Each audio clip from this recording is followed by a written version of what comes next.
Gracias a series como CSI estamos familiarizados con lo que significa recoger pruebas en el lugar donde se ha cometido un crimen para, después de su análisis, incorporarlas a un proceso judicial como informes periciales científicos. Pues de estas cuestiones se ocupa también la filosofía. Es decir, a la filosofía le interesa saber de qué forma la ciencia puede ayudarnos a determinar la culpabilidad o la inocencia de un acusado. Por eso nos acompañan hoy en el estudio David Teira Serrano, que es profesor de Filosofía de la Ciencia en la UNED, y un invitado muy especial que él mismo nos presenta.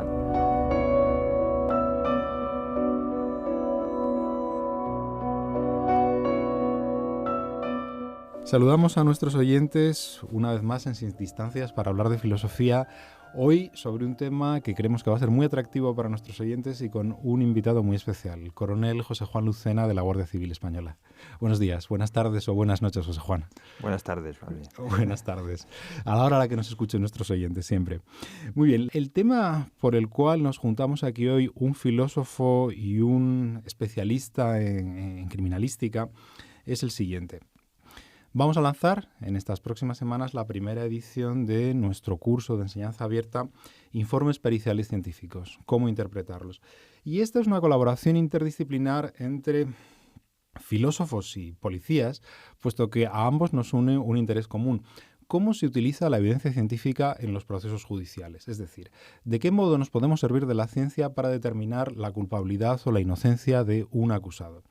Y en esto la experiencia del coronel Lucena es privilegiada, puesto que él ha estado 26 años en el servicio de criminalística de la Guardia Civil antes de pasar a su actual puesto, que es el director de la Escuela de Especialización de este mismo cuerpo. Así que toda una vida en la criminalística, José Juan.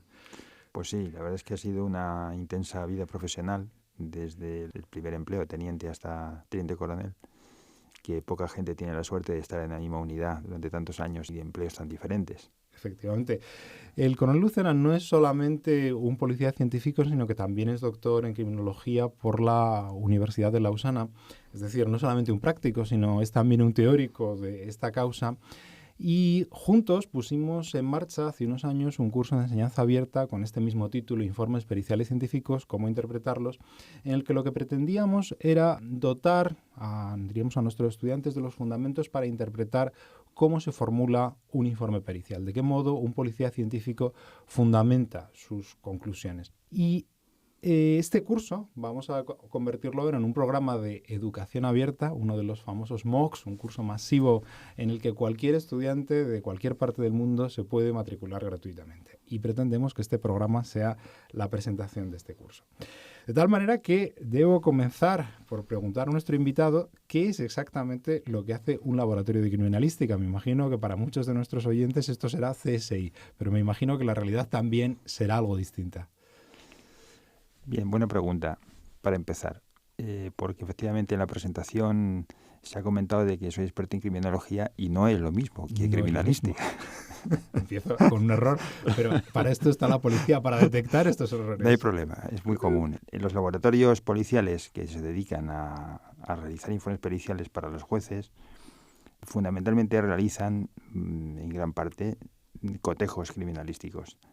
Los más clásicos son los que se realizan con huellas dactilares, con escritura manuscrita o firma, pero hay muchos otros cotejos dentro de la química forense, como pueden ser cotejo de cristales, cotejo de pinturas, cotejos de fibras, hay los propios cotejos de balística. O sea, hay infinidad de casos donde en realidad la cuestión fundamental es hacer un cotejo.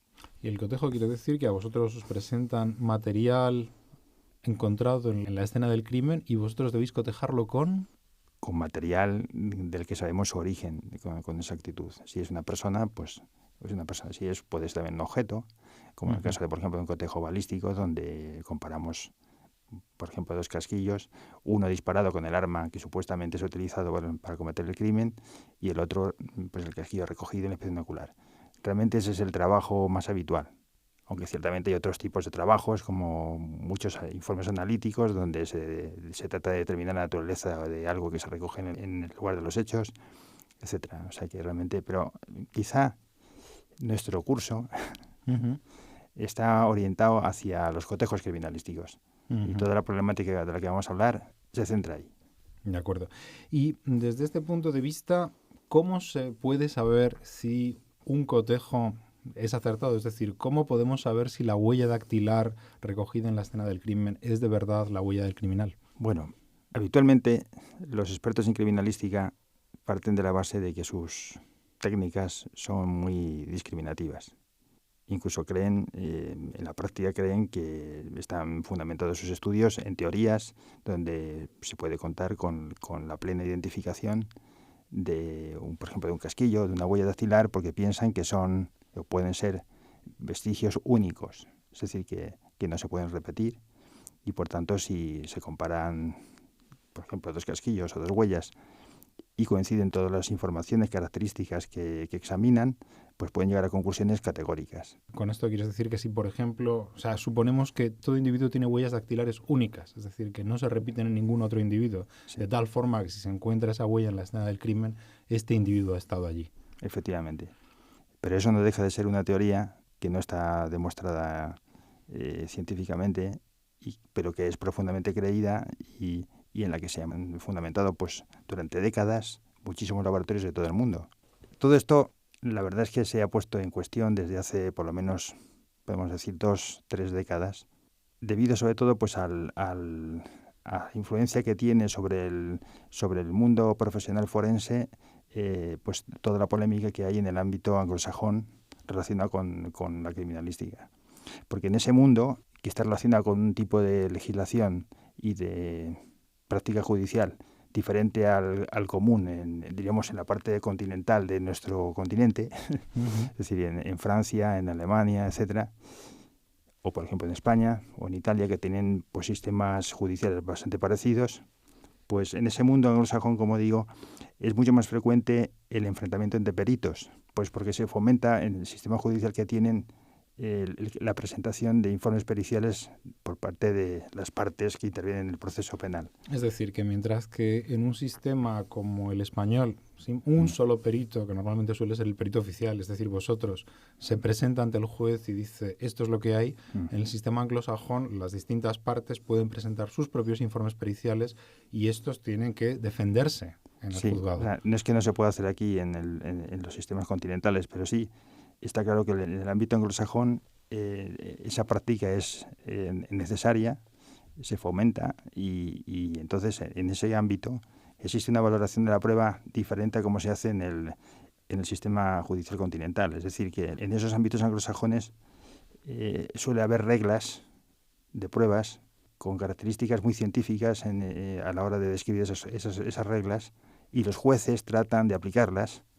Y por tanto ahí es mucho más fácil que el juez tenga un mayor conocimiento a lo mejor del estado del arte de la ciencia y los requisitos que exige la ciencia para que un informe pueda ser considerado válido, mientras que en el ámbito judicial más clásico nuestro, los jueces fundamentalmente se fundamentan pues podemos decir, en la competencia que les garantiza la pertenencia del perito pues, a una institución pública, pues dan por supuesto su competencia técnica, su neutralidad, etcétera, y por tanto entran menos en detalles de orden técnico, con lo cual...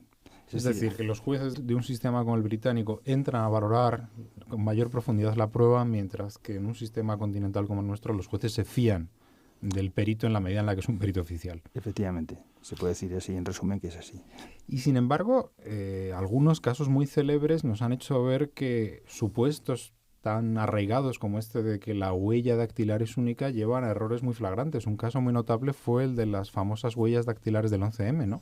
Sí, ese fue un buen caso porque tuvo mucha repercusión mediática. Dos expertos del FBI independientes hicieron un cotejo de una de las huellas enviada por la policía española para su búsqueda en los sistemas automáticos de identificación dactilar de los países que colaboran con España, entre ellos Estados Unidos. Y entonces el FBI hizo la búsqueda en el sistema FISU y obtuvieron un candidato que resultó ser un abogado de Oregón, su apellido Mayfield.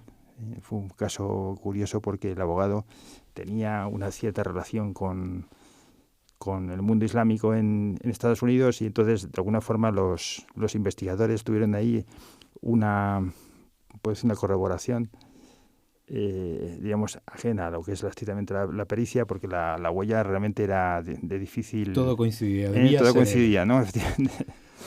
Lo cierto es que al final el FBI decidió detener a esta persona porque los dos expertos que comento fueron coincidentes en el sentido de que atribuían la huella problema a este abogado. Total, que se produjo la detención y al poco tiempo la policía española pues anunció que había conseguido identificar esa huella. Por supuesto, se trataba de otra persona totalmente diferente y se produjo pues una situación claramente paradójica que se intentó resolver pues por la vía de colaboración entre las policías y al final el FBI reconoció el error. ¿Qué era lo que había pasado?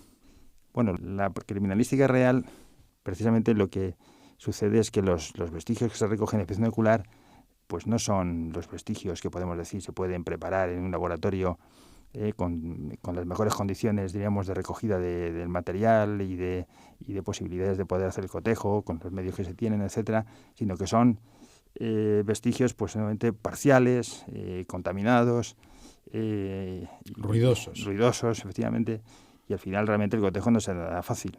Y entonces ahí efectivamente hay un margen mayor de error por parte del perito por mucha experiencia que tenga. Lo cierto es que los expertos en huellas dactilares normalmente han hecho los informes utilizando conclusiones categóricas en el sentido de pronunciarse sobre que el cotejo lo consideran positivo, negativo, y pueden incluso concluir con una no conclusión cuando consideran que no tienen suficiente información para poder pronunciarse en uno de los dos sentidos. Y entonces, claro, son como tres formas concretas de pronunciarse donde podemos decir se pasa del blanco al negro y una situación intermedia y donde ya no cabe más, diríamos, no hay más escala de grises, ¿no? Es decir, que la realidad de la práctica criminalística es una realidad ruidosa, sucia, contaminada. Sí. Ese es el medio en el que trabajáis y, sin embargo, todo ese ruido, suciedad debe ser abstraído en vuestras conclusiones, puesto que los informes han de ser positivos, negativos u abstención. Efectivamente. Es decir, hay una incertidumbre, pero diríamos, los peritos debéis de alguna manera manejarla y disolverla. Bueno, eso es lo que toda la vida hemos creído. O sea, los peritos hemos creído que somos los encargados de resolver ese problema de identificación que nos plantea un juez. Es decir, de alguna forma para eso nos pagan, ¿no? Si el juez confía en nosotros es porque en este aspecto me refiero de identificar a alguien a través de una técnica concreta, de recoger algo en inspección ocular, pues lo que siempre hemos pensado es que somos nosotros los que hemos de resolver ese problema, que para eso el juez nos pide el informe. Pero en realidad todo lo que ha sucedido en los últimos, podemos decir casi 30 años, en el ámbito del estado del arte de la ciencia forense, relacionada con las conclusiones de los informes de cotejos, pues es realmente una revolución científica, muy relacionada con la estadística. Primero hubo y que... te vamos a pedir que nos lo expliques un poco, por supuesto. Pues efectivamente, aquí ha habido verdaderamente se puede decir que es un cambio de paradigma.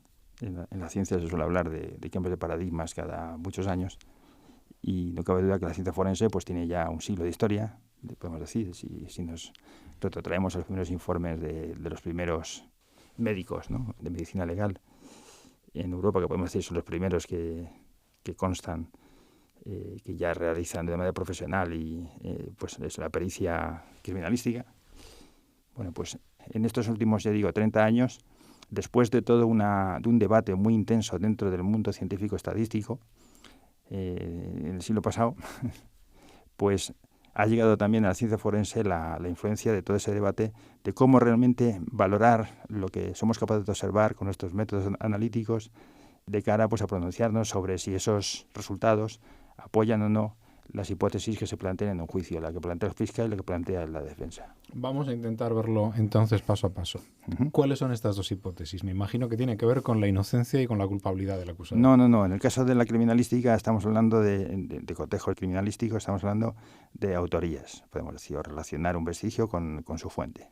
Si no se trata de personas. Entonces, estamos en ese campo, no en el campo de la culpabilidad o de inocencia. Muy bien. Entonces, por eso digo que eso siempre ha sido creído como algo propio del perito. Y hoy día, cuando dices esto, la gente se escandaliza. Si alguien oye precisamente que eso no es tarea del perito, exclusivamente. Entonces, enunciemos las hipótesis para nuestra audiencia. Bueno, vamos a suponer que el fiscal está defendiendo pues que, por ejemplo, una huella recogida en la inspección ocular se le atribuye pues, a un sospechoso, mientras que la defensa considera que no es así, que su defendido no tiene nada que ver con la huella que se ha recogido en la inspección ocular. Claro, en el campo de las huellas, para que sea un caso más realista, vamos a suponer que esa huella que se ha recogido pues es una huella que tiene una información muy parcial y que es de difícil, digamos, de difícil cotejo por parte del perito. Bien, en este caso hay un informe pericial, el laboratorio oficial, por ejemplo, ha hecho el cotejo y concluye que considera que ha habido suficiente información a la hora de comparar las dos huellas como para concluir categóricamente de que ha sido un informe positivo, ¿no? Efectivamente, la huella, dice el perito, se corresponde con la del sospechoso, pero el abogado insiste en que su sospechoso estaba en otro sitio el día de los hechos y que no pudo estar, por tanto, en el lugar donde se recogió la huella y que posiblemente otra persona que tenga una huella pues más o menos en esos puntos característicos que se examinan, pues parecidos a los de su defendido, pues es el que realmente tiene que ver con el hecho, u otros, si es que hubiera más. Bien, entonces ahí podemos decir en este caso lo que le interesa al juez es, pues podemos decir calcular las probabilidades tanto de la hipótesis de la defensa como del fiscal una vez que se ha producido el cotejo. Estas probabilidades, tal como les he contado, que son condicionales, están referidas a las hipótesis, tanto del fiscal como de la defensa. Recordémoslo, hipótesis del fiscal, es decir, la huella encontrada en la escena del crimen coincide con lo del acusado. Uh-huh. Hipótesis del abogado defensor, la huella encontrada en la escena del crimen no es la del acusado. Correcto. Tenemos estas dos hipótesis. Okay. Y consideramos que tenemos ante nosotros el resultado del cotejo realizado por el laboratorio oficial. Vamos a suponer que es positivo. El perito dice que coinciden. Bien, eso es realmente lo que le preocupa al juez. Pero lo que el perito es capaz de hacer en su laboratorio puede valorar en qué medida piensa que acierta o no cuando hace experimentos controlados. Es la manera de poder calcular pues su tasa de acierto, su tasa de error, a base de tener experimentos donde sabe a priori cuál es el resultado correcto. Si no realiza esto, pues realmente no sabe empíricamente en qué medida se puede o no equivocar. El problema es que, como se considera que la teoría de la identificación de la huella dactilar es correcta y está aceptada pacíficamente por todos y por tanto no se cuestiona, pues esos estudios empíricos de los que hablo muchas veces no existen. Vamos a hacer un paréntesis. Estos estudios entonces lo que harían sería tratar de medir la fiabilidad del perito al realizar un cotejo, es decir, si un perito hace 100, 1000, 10.000 cotejos, sí. ¿Cuántas veces, diríamos, dada la evidencia que se le proporciona, va a cometer un error? Efectivamente. Diríamos, puesto que el experimento consistiría en generar, me imagino, la huella de modo artificial, sabiendo cuál es su auténtico origen, quién es el auténtico dueño de esa huella. Sí. Esto no se le dice al perito, el perito tiene que enfrentarse a ella y a ciegas determinar si es o no la huella del... Eso es. Y esto nos permitiría calcular su fiabilidad, su tasa de error. Así sería. Y entonces, en realidad, si nos planteamos esas probabilidades condicionales experimentales, pues evidentemente tenemos que calcular la probabilidad de que el resultado sea positivo o sea negativo en función, dado que conocemos previamente si estamos comparando huellas que proceden del mismo origen o huellas de origen distintos. Uh-huh. Y eso es lo que puede el perito evaluar con sus experimentos, etcétera, en sus laboratorios. Es decir, bien, el perito podría proporcionarle al juez, como quien dice, su propia tasa de error. Exactamente. Y el juez debiera valorar esa tasa de error. Lo que pasa es que el contexto que tiene esa información que el perito da al juez es específico de un experimento donde, ya digo, todo esto está controlado. La información sobre el origen de las huellas que se manejan en el experimento siempre se conoce totalmente. No hay ninguna duda en ese sentido. Si no, realmente el experimento no podría utilizarse para valorar nada. Eso no es un caso real. En un caso real, el perito se enfrenta a una huella que se recoge en la inspección ocular y tiene que compararla con un sospechoso y nadie sabe realmente, podemos decir, cuál es la verdad del asunto, ¿no? Efectivamente. Con lo cual, posiblemente salvo el criminal y la víctima sí vive, ¿no? Entonces, realmente al final, pues estamos hablando de dos probabilidades condicionales que tienen el orden de los sucesos que se contemplan con el orden cambiado. Esto se suele llamar en la literatura convencional sobre esta materia en estadística, pues falacia de transposición del condicional, si se utiliza en un vocabulario técnico, o más comúnmente falacia del fiscal. Claro, descubrir esto, pues no es nada complicado si se sabe algo de teoría de la probabilidad, sus leyes fundamentales, las principales corolarios, diríamos, de esas leyes fundamentales, y con esa formación que se puede incluso adquirir en bachiller superior, tal como está el sistema educativo nacional actual, pues podría entenderse bien el argumento. El problema es que la estadística siempre cuesta bastante aprenderla en condiciones. Y para eso nosotros hemos organizado nuestro pequeño curso que pretende darle a todo el mundo los rudimentos que son necesarios para interpretarlo. Efectivamente, o sea que para que alguien descubra dónde está, podemos decir, el problema matemático de lo que estamos hablando, no hace falta una gran formación, no hace falta estudiar ciencias, basta tener un mínimo de formación en los fundamentos de la teoría de la probabilidad. Pero déjame recapitular entonces la revolución criminalística que, digamos, se ha producido ya en el ámbito anglosajón, pero que en países como el nuestro todavía no ha llegado a realizarse. Es decir, lo que aquí estás proponiendo es que los informes periciales no debieran ser informes categóricos como hasta ahora, en los que el perito dice esta huella corresponde con la del sujeto acusado, sí, no, o me abstengo, sino que de alguna manera el perito debiera entregarle al juez algún tipo de indicios sobre la fiabilidad de sus conclusiones y el juez debiera valorarlo. Y para hacer esta calibración, el perito debiera servirse de la probabilidad y debiera plantear... Bueno, más que la probabilidad, que es lo que toda la vida se ha creído, que el perito lo que informa al juez, más que hablar en términos categóricos, podemos decir si es fácil entender, bueno, pues si la ciencia no, o en ese campo de la ciencia no se puede llegar a afirmaciones categóricas porque efectivamente hay que tener en cuenta la posibilidad de error, etcétera, etcétera, etcétera, acudamos a la probabilidad y de esa manera, pues en la misma línea podemos pronunciarnos sobre las hipótesis del fiscal y de la defensa, dado que hemos conocido el resultado de un cotejo, y con eso hemos resuelto el problema. Pues no, seguimos en la misma falacia. O sea, el problema no consiste en hablar de probabilidades, sino en encontrar la lógica que hay detrás de un cotejo criminalístico. Y el que dio la clave históricamente en cómo entender bien la valoración estadística de un cotejo es el filósofo de la ciencia Ian Hacking, año 1965. Es una cita expresa de este filósofo donde describe la ley de verosimilitud. Otros autores, por decir más contemporáneos a nosotros, suelen hacer esa referencia histórica, como la primera vez que alguien formula de una manera matemáticamente bien expresada esa ley. Hoy día se conoce esa forma de interpretar el resultado de un cotejo como relación de verosimilitudes. En términos más coloquiales entre peritos y tal, pues hablamos de LRs. Exacto. Sería el acrónimo inglés. Exactamente. En el ámbito del ADN, desde que nace la prueba de ADN moderna, concretamente en Inglaterra, desde el principio se intentó encontrar esa valoración estadística para los cotejos de ADN. Debido a las singularidades de la prueba de ADN, pues pudo utilizarse desde el principio, aunque no sin polémica dentro de ese campo de investigadores. O sea, tardó el tiempo correspondiente para llegar a esa solución. Pero fueron los primeros, y por eso podemos decir que el nuevo paradigma que se propone para todas las demás ramas de la criminalística que tengan que hacer cotejos, digamos, la proa de ese nuevo paradigma ha sido la prueba de ADN.